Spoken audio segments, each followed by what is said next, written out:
sa Islamic City, pero mag-aaral ka. Walang exemption. Sapagkat ang knowledge ay napakahalaga. Okay, Brad? Ngayon, kung sabi niya marunong siya, Brad, ang taong marunong, hindi niya sasabihin na marunong siya.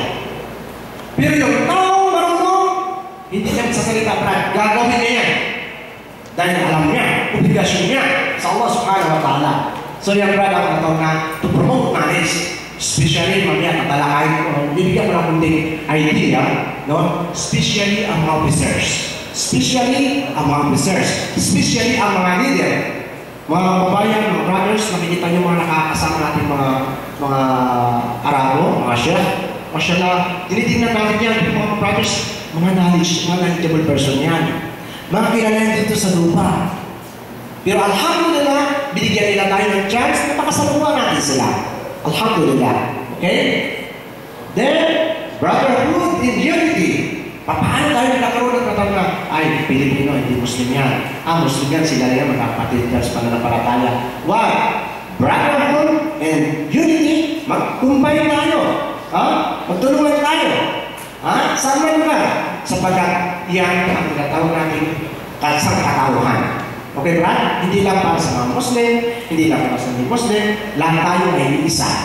Sapagkat isang pinagalingan natin, walang iba, hindi ang Allah subhanahu wa ta'ala. Ang Allah subhanahu wa ta'ala sino? Ang pinagpatikha, ang dapat sampahin, at walang iba na lahat mga kanya'y nangungulang sa kanya. Sino ba ang pinagpatikha? Ng mundo ito, at ng kalangitan, at laman ito. Sino? Kundi ang Allah subhanahu wa ta'ala, Diyos ang pinagpatikha. Na?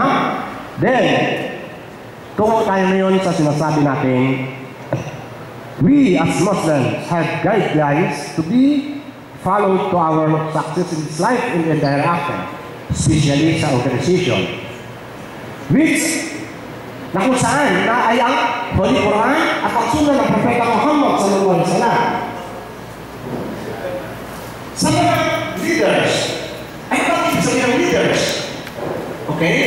Ang mga leaders ng brother,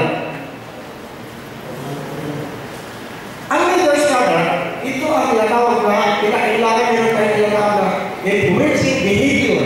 Mayroon tayong influencing behavior, character, attitude, para ma-encourage natin ang ating followers. Kagaya ng ginawa ng Propeta Muhammad sallallahu alaihi wasallam. So, ang Propeta Muhammad sallallahu alaihi wasallam, salita lang niya, marami ng iiyak. Kilos lang niya, marami na encourage at marami na pumasok sa Islam. Salita lang, kilos lang ang Propeta Muhammad sallallahu alaihi wasallam, sapagkat tayo, mga brothers, especially ang mga ating posesyon mamaya siya, makakilala pa natin kung sino sila, at base sa aking sarili, sa ating mga brothers, ang leaders ay napakalaking responsibility. Saan? Dito sa mundo, sa kanyang kasama, especially sa Allah subhanahu wa ta'ala. Kaya mga brothers, ang sabi ng Rasulullah sa Quran, o yung bilin, okay mo na ng palataya, sundin niyo Allah at sundin niyo Rasul, Propeta, at yung may authority sa inyo. Ang may authority, tapos saan yung mga leader na in-appoint sa grupong ito. So, kaya mga brothers, ang pag-aaral ay napakahalaga sa atin upang makuha natin ang blessing ng Allah subhanahu wa ta'ala dito sa mundo at sa kabilang buhay. Ang muli gusto ko natin sa ating mga brothers, especially yung hindi pa Muslim, brothers, hindi lang sa inyo, makita kong binita po tayo, no? At inshallah, ayon sa bitawan ng ating